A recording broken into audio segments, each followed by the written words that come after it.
Bien-aimés dans le Seigneur, je vous salue dans le nom de Jésus. bavukanye mu mwami ndabaramukije mu izina rya Yesu. Je suis votre frère et votre serviteur, l'apôtre Abel Racheté. Numuvukanyi wanyu kandi umushumba w'Imana intumwa Abel Rachete. Et c'est toujours un plaisir et un honneur de vous apporter la parole de Dieu chaque soir. Nicubahiro nangere imisi yose ku mugoroba kubashikiriza ijambo ry'Imana. Que Dieu vous bénisse. Kandi uhoraho abahezagire. Et le thème que nous allons développer aujourd'hui, umutwe w'ijambo turi buganire uyu munsi, je l'ai intitulé la priorité pour la nouvelle année. Na utazire ngo ikintu ngenegwa ku mwaka musha tugiye gutangura. Nous allons commencer bientôt une nouvelle année. Tugiye gutangura umwaka musha mu minsi mike isigaye. Mais quelle doit être notre priorité? Nikiye kintu dutegeza guumwanya wa mbere. Alors il est important de savoir birakenewe cyane kumenya que l'année nouvelle qui va venir umwaka musha tugiye gutangura ne va rien apporter de nouveau. Na kintu gisha uri buzane. Elle ne va rien faire ou ne va pas apporter quelque chose de nouvel dans votre vie. Kandi na kintu gisha uri buzane mu buzima bwanyu. C'est nous qui apportons des choses, des améliorations, des changements dans l'année qui vient. Mais l'année en elle-même n'a pas de problème. Nitwe tuzana impinduka tukazana ibindi bintu ariko umwaka wo nta kibazo wifitiye. Alors pour l'année qui commence, il est important que nous puissions nous définir des priorités et des objectifs. Muri uyu mwaka tugiye gutangura reka turabe ibintu binini yabikenewe twokwishirako n'intumbero. L'erreur que beaucoup de gens commettent, amakosa abantu benshi bakora, c'est que chaque fois qu'il y a transition d'une année vers une autre, imisi yose iyo turiko turasozera umwaka tuyinjira mu les gens mwaka, ont une fraîche vision. abantu baba bafise iyerekwa risha. Les gens ont un désir ardent d'accomplir de grandes choses. Abantu baba bafise inyota ikomeye yo gushika ku bintu bikamokomeye. Ils ont un goût déterminant de réaliser les rêves. Baba bakeneye gushika kugira ngo basoze inzozi zabo. Ils planifient. Bagashirako imigambi. Ceux-là qui prient disent je vais commencer à prier tous les jours. Abasenga bakavuga ngo nzosenga imisi yose. D'autres disent je vais commencer mon entreprise. Abandi ngo nzotangura inguriro ryanje. J'aurai une discipline chaque 3 mois. Voici ce que je vais commencer à faire. Nzokwindero imisi yose mu mezi atatu nzokora gutya. Vous allez voir juste au premier trimestre. Ugasanga mu mezi atatu ya mbere toute cette chaleur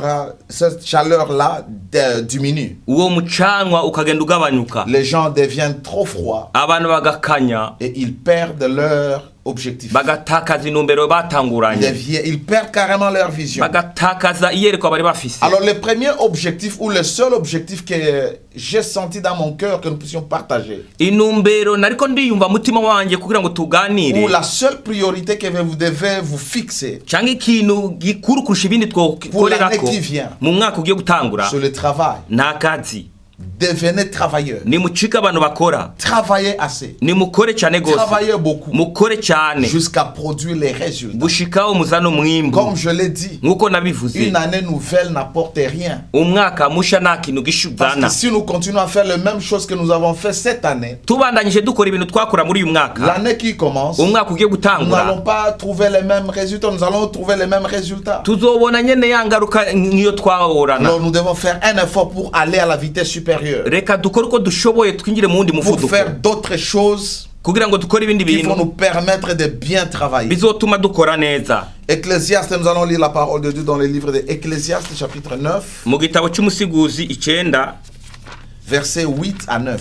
Murongo wa 8 n'uwa La Bible dit, Bibiliya avuga, quand tout ton tes vêtements soient blancs, imyambaro yawe niyame yera, et que l'huile ne manque point sur ta tête. Kandi umutwe wawe ntuzubure gusigwa amavuta. Ici, il est question surtout de ceux-là qui sont croyants ou chrétiens. Aha bishimangiye kuri bajya ari abantu b'abakristo bizera Imana. Ce que Dieu nous recommande cette année qui commence, Ico Imana idusaba muri uyu mwaka tugiye gutangura, c'est une forme de consécration. Nukwitanga kwirobanura tukiha Imana. Que nous puissions garder nos vêtements blancs. Kugira ngo tuzigame impuzu zacu zamye zera. Garder les vêtements blancs. Imyambaro kwa mayera. Ça veut dire marcher dans la consécration, dans la sanctification, dans la pureté. Kugenda tugororoka tweswa tugororoka. Et que l'huile ne manque point sur ta tête. Kandi amavuta nazobure ku mutwe wawe. C'est le symbole du Saint-Esprit. Amavuta ni mwe muyera. Non seulement nous avons besoin d'avoir cette huile, mais nous avons besoin que nos pensées soient dirigées par Dieu. Alors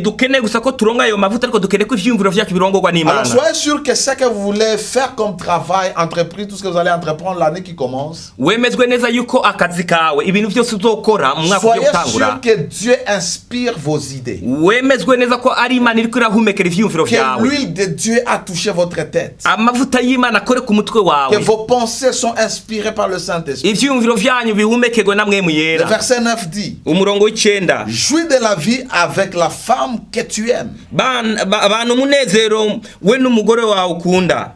La femme que tu aimes. Umugore ukunda. Pendant tous les jours de ta vie de vanité. Mu bihe vyose vyo kubaho Il est kwawe. question pas des femmes qu'on aime, mais de la femme qu'on aime, c'est-à-dire la femme que vous avez mariée et que vous vivez avec. Nugukunda umukenyezi wawe mubana pana abagore mu Et que bwinshi. vous savez que vous allez vivre avec tous les jours de votre vie. Ukaba uzi ko muzobana ibihe vyose by'ubuzima La bwawe. Bible nous appelle de prendre plaisir de la famille que nous avons ou que nous fondons. Bibiliya ivuga ngo tunezererwe umuryango yaduhaye.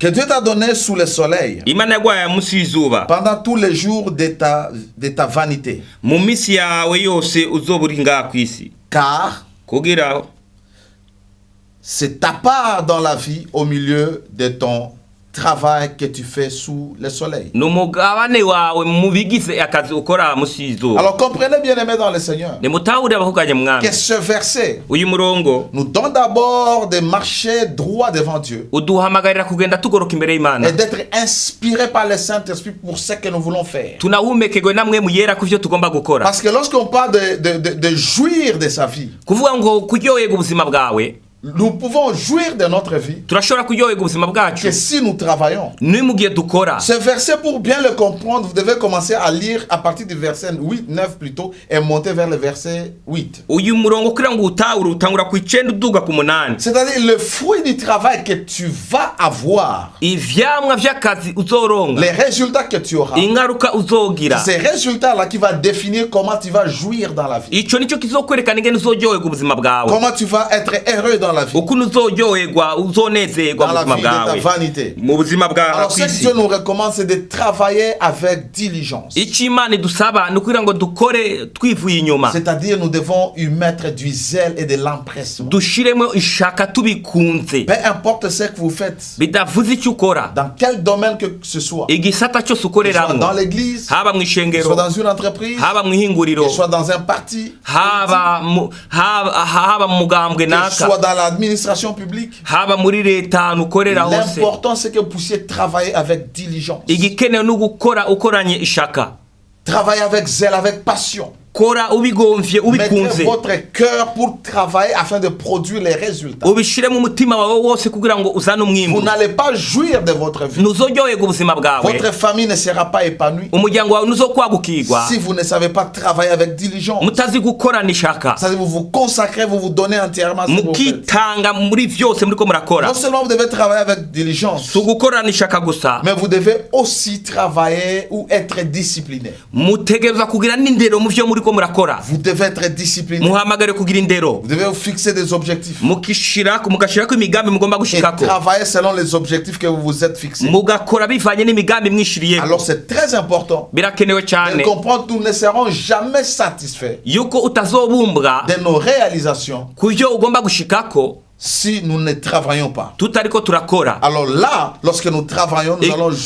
pleinement jouir les fruits de notre travail. Igihe turiko turakora aho niyo tunezererwa ivyamwa vy'akazi Comme kacu je l'ai dukora. dit, vous pouvez être un ministre de Dieu. Urashobora kuba uri umukozi Cette w'Imana. année, qu'est-ce que vous avez accompli? Muri uno mwaka ni ibihe bintu Et qu'est-ce que washitseko? vous avez pour l'année prochaine? Ni ibiki witeguye ku mwaka Vous wundi devez vous uzoza? fixer les priorités. Utegerezwa gushirako ibintu ugomba Et la plus gushikako. grande priorité dans tous les domaines, c'est le travail. Ikintu kininiya kisumba ibindi vyose ni akazi. Seul le travail va nous permettre de changer les choses, Akazi niko kazotuma tuzana iminduka de y'ibintu. produire les fruits ou des résultats. Nicyo kizotuma twama ivyamwa Soyez un tuzana ministre n'iminduka. de Dieu. Waba ukorera Imana Un homme ou une femme politique, cyangwa ukora muri politiki, un entrepreneur, c'est-à-dire un homme ou une femme d'affaires, ukaba uri umugwizatunga wikorera que vous utwawe, soyez étudiant ou élève, ukaba uri umunyeshuri wiga muri kaminuza, ou éleveur, uri umurimyi, umworozi, que vous soyez chef d'entreprise. ukaba uhagarara ihinguro ryawe. Bien aimé, vous devez être travaillé. Bavukanye murahamagariwe gukora, murahamagariwe gukora, Il faut que nous puissions travailler. turahamagariwe gukora, Travaillons au maximum pour le changement. dukore gose kugira ngo tuzane Travaillons impinduka, au maximum pour voir le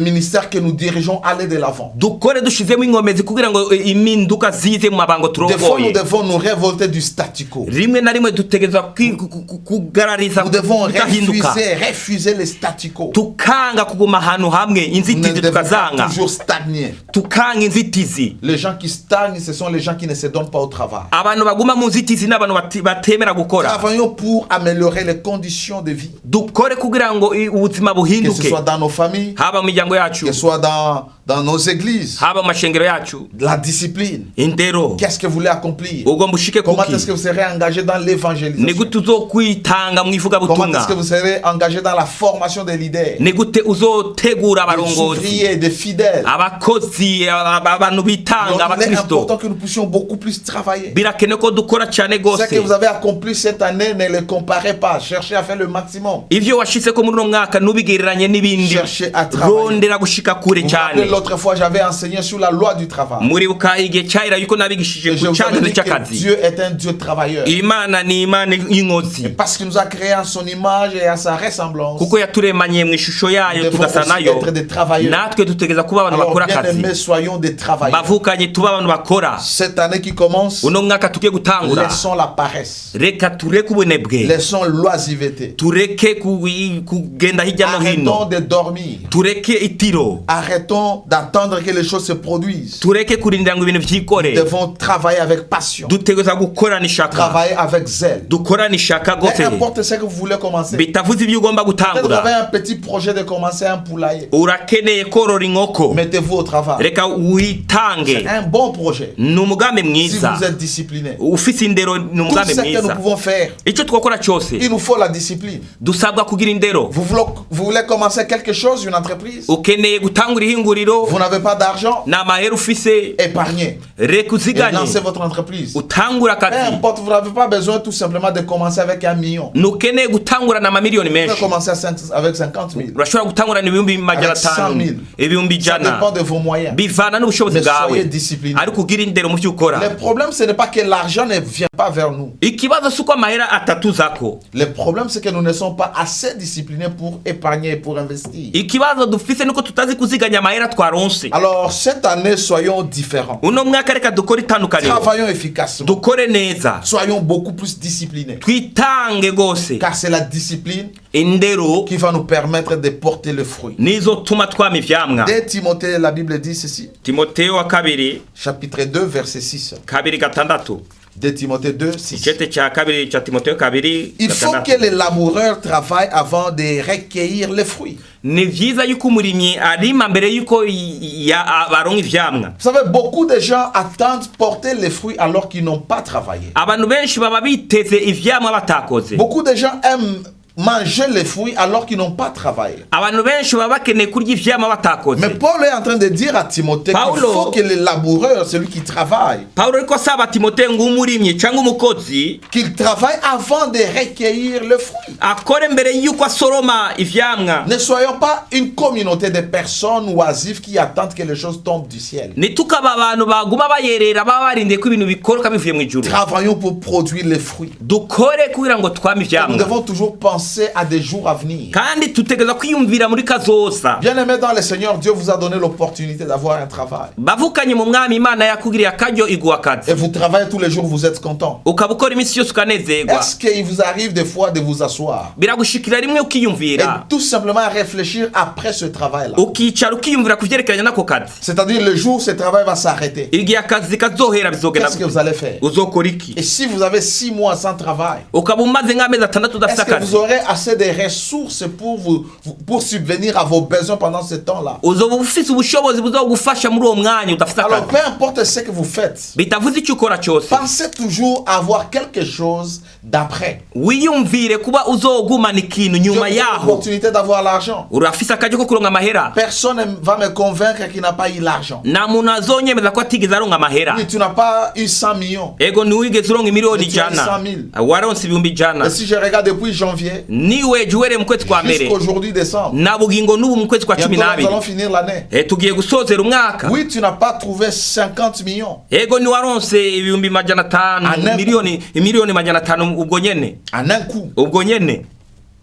Mais si tu regardes l'argent que Dieu a fait passer, transiter par tes mains, Ariko wiyeje amahera yagiye anyura mu minyo et yawe. des fois tu as dépassé même 50 000. Hari n'igihe warengeje Moi, que ibihumbi le problème, ce n'est pas que miliyoni l'argent ne mirongo vient itanu. pas. Ikibazo ko amahera atakuzako. Le problème, ce n'est pas que Dieu ne nous donne pas la sémence. ikibazo suko Imana iduha imbuto. C'est que Dieu vous donne, Ico Imana ça iguha s'appelle la sémence. nico twita Vous imbuto. savez, il est celui qui donne la sémence et il donne aussi le pain. Niwe atanga imbuto agatanga n'umukati. Alors comprenez que chaque fois que Dieu vous donne l'argent, Akenshi igihe Imana iguhaye amahera, dans cet argent-là, muri ayo mahera il y a le pain hariho umukati, et il y a aussi la sémence. hariho n'imbuto yo C'est kubiba. vous qui devez savoir Nimwe mutegerezwa kumenya prendre la sémence et planter gufata imbuto no kuyibiba et manger les pains. no gufungura C'est umukati. très important. Birakenewe cyane. Si tu ne laboures pas, Igihe utari kurarima ne t'attends pas à manger les fruits. ntiwitege imbuto. Tu as un rêve, il y a des choses que tu veux réaliser dans la vie. Hari ibintu ugomba gushikako ku buzima. Alors il est important que tu saches que tu dois travailler pour ça. Ni ngombwa kumenya yuko utegerezwa gukora. Nous avons des enfants. Dufite abana. Est-ce que nous pensons à où est-ce que nous laisserons nos enfants un jour? Turiyumvira aho tuzosiga abana bacu umunsi umwe. Alors il est important de penser à tout cela. Birakeneye ko twiyumvira kuri ibyo byose. C'est vrai de dépenser pour les enfants, mais c'est mieux de préparer leur avenir. Ni byiza kwitwararika abana, ariko ni byiza kandi kwiyumvira ku bw'akazoza kabo. Cette année, sois un laboureur. Uno mwaka ucika umurimyi. L'année 2022, sois un laboureur. Umwaka tugiye gutangura ubu umuntu arima, umuntu Et akora. à la fin de l'année, Nyuma tu yaho dois réaliser les fruits que tu as récoltés. utegereza kuraba ivyamwa Que ce soit dans wagiye le usoroma, ministère, yaba Que ce soit au mw'ibango, travail au bureau, haba mu kazi que mu ce soit biro dans byawe, une entreprise, haba que ce mw'iyunguriro soit dans un ryawe, projet quelconque que tu haba as mu commencé. mugambi watanguje. Alors il est important que Birakenewe nous gose puissions les comprendre. yuko dutahura. Bien-aimés dans le Seigneur, Bavukanye mu mwami travaillons. dukore. Cette année, Uno mwaka soyons des tuba travailleurs. abantu b'abakozi, Cherchons à faire la différence. turondere gusa n'impinduka, Travaillons avec un esprit d'excellence. dukorane imwe mu nziza. J'aime l'apôtre Paul qui s'est frappé même la poitrine en disant qu'il a travaillé plus que tous. Ndakunda Paulo yikubita mu kikiriza avuga ko yakoze kurusha abandi bose, Et personne ne peut s'opposer à ça. kandi nta muntu yohayira Nous voyons ivyo. comment est-ce que lui qui n'a pas été apôtre ou qui n'a pas été disciple direct ou apôtre direct que le Seigneur avait établi. Turabona ko we atigeze abonana na Yesu amaso ku yandi, nigeze aba intumwa mu bandi, Mais à cause de la prise de conscience, ariko kubera gutahura il a fait la différence. yarakoze Il a impinduka, fait de grandes choses. yarakoze Nous itandukaniro savons comment rikomeye. est-ce qu'il a écrit, Turazi ivyo comment est-ce yanditse, qu'il a voyagé. ukuntu yafata Il a ingendo, formé des hommes et des femmes. ukuntu yateguye abagore Nous avons n'abagabo. besoin Dukeneye d'utiliser les dons de la vie que le Seigneur nous donne gukoresha ingabire Imana et de yaduhaye saisir les opportunités que Dieu nous donne kugira ngo nidushe uturyo Imana afin de yaduhaye travailler. kugira ngo dukore. Je vais lire ce passage. Reka dusome uno C'est murongo, presque mon dernier passage. murongo wa nyuma turi busome. C'est Ecclésiaste, Umusiguzi chapitre 5, 5 versets 18 à 19. 18 19. Voici ce que j'ai vu. Raba ivyo nabonye,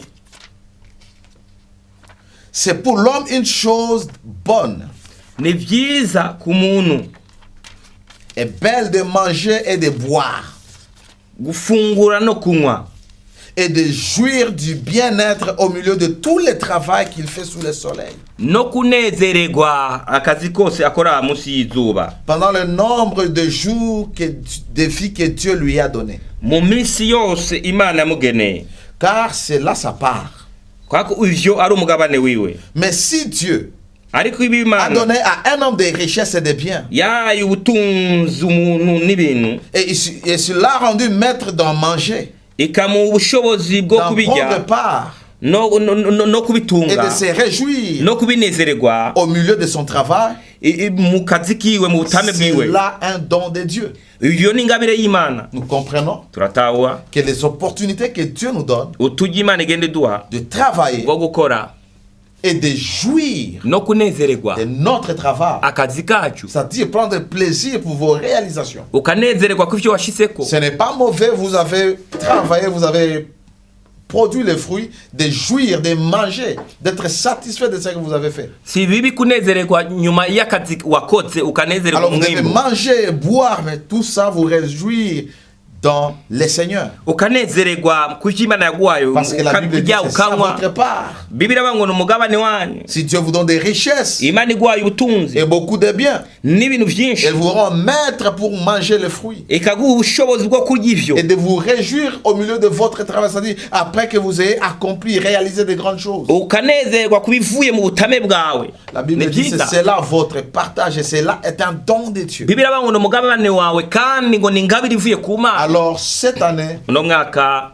Soyons ceux-là qui travaillons tuba abantu bakora pour produire les fruits, kugira ngo tuzane umwimbu, pour changer notre condition, kugira ngo duhindure ubuzima la bwacu, condition de notre pays, duhindure même au igihugu niveau du pays. no mu rwego rw'igihugu. Travaillons pour changer notre nation. Dukore kugira ngo duhindure igihugu cyacu, Les responsabilités que nous avons, ibyo tujejwe. travaillons pour rendre notre ville propre, Dukore kugira ngo igisagara pour cyacu rendre gise notre ville neza, enviable. kugira ngo igisagara cyacu Présentons une kifutwe. bonne image. Reka twerekane igicapo Travaillons cyiza, sérieusement. dukore gose Ceux-là qui twitanze. sont dans le ministère ou sont serviteurs de Dieu. Abakorera Imana mu Dans mabango, nos églises, travaillons pour la moisson. mu mashengero yacu dukore tuzana Travaillons pour umwimbu, l'impact. tuzana Et impinduka. l'impact que nous devons amener, c'est l'impact global. Impinduka tuzananye rusange. J'aime l'église parce que l'église est l'institution Ndakunda ishengero kuko qui ishengero ni ahantu, rassemble toutes les couches de la société. ni ahantu turundanyiriza abantu bose bavuye mu soit bisata ceux-là qui sont dans la bitandukanye, politique, abakorera muri politiki, Ceux-là qui viennent de famille, abavuye mu miryango, ceux-là qui quittent le monde de l'éducation, abavuye mu ndero, le monde des médias, abavuye mu bimenyesha Les makuru, affaires,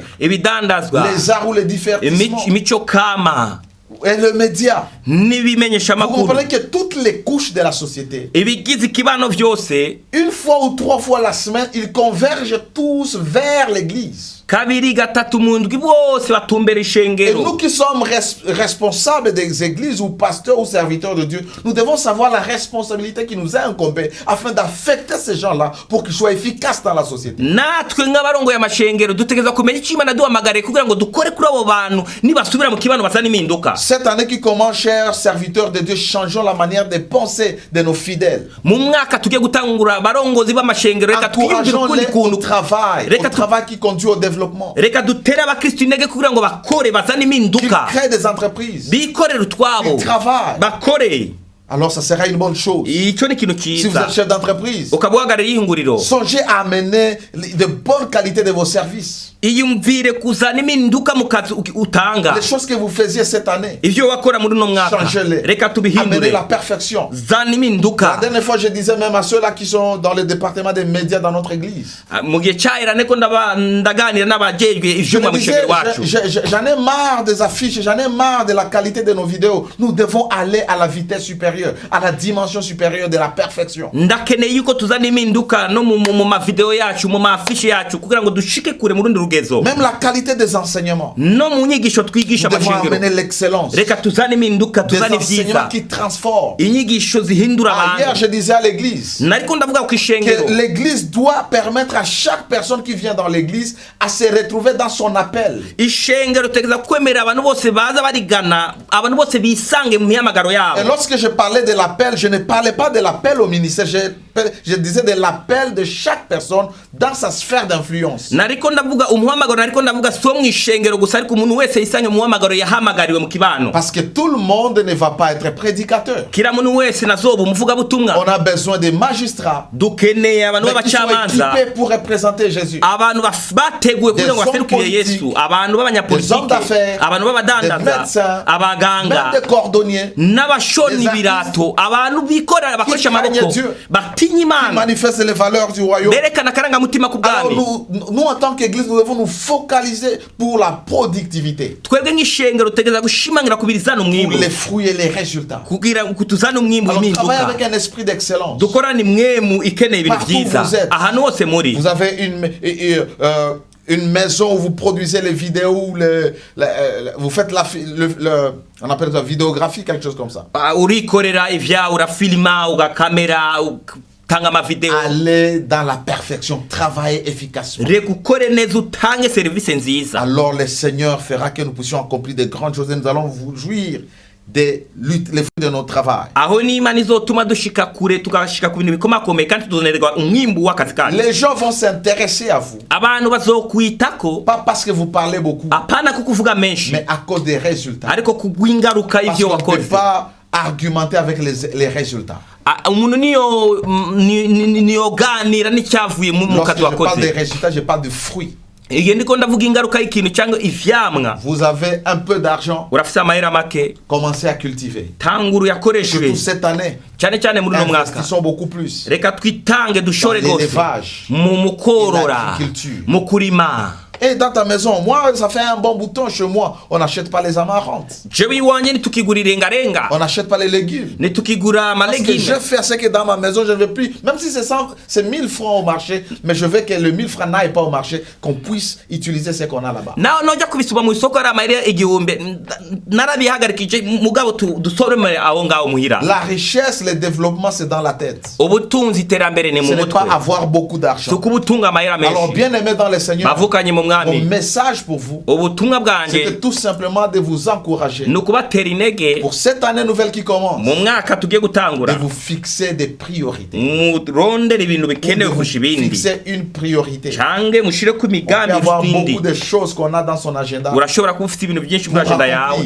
kugira ngo ubishikeko, mais il est important birakenewe que nous rwose puissions savoir kumenya que le travail est la meilleure des priorités. akazi nicyo kintu kirusha ibindi bintu. Travaillons. Dukore, Si nous prions, nous travaillons. dusenge, dukore, Surtout nous qui sommes hommes de Dieu, cyane cyane abakozi b'Imana, nous préparons les sermons, tugategura nous ubutumwa, avons les planifications pour nos églises, tukaba dufite ibicapo et aussi la by'ishengero. prière est très importante. Amasengesho arakenewe rwose. Amenons notre vie de prière à une nouvelle dimension. Ubuzima bwacu bw'amasengesho Parce que tubugeze les mu rundi rugezo, réalisations dans le domaine de Dieu gushika ku kintu mu gisata ne se c'Imana réalisent pas tout simplement par l'intelligence. ntabwo dukoresha ubwenge kugira ngo tubishikeko. Cela est soutenu par la prière. Ivyo bishimangirwa Développons n'amasengesho. la vie de prière. Reka twagura ubuzima bw'amasengesho, ubuzima bwo kwiyanga Travaillons Imana, pour notre propre perfection. dukore dutera imbere Il y a ku ceux bwacu. qui sont les coachs qui enseignent le développement personnel. Abantu bategura abandi kugira ngo Mais batere aussi imbere. travaillons pour notre propre salut. Reka dukorera agakiza Travaillons kacu, pour notre marche avec le Seigneur. dukora mu ngendo yacu n'Imana. Travaillons sur notre caractère, Reka dukore ku ngeso sur notre zacu, comportement, imyifato yacu, afin que nous soyons des modèles. kugira ngo tuzabe Modèles de akarorero réussite,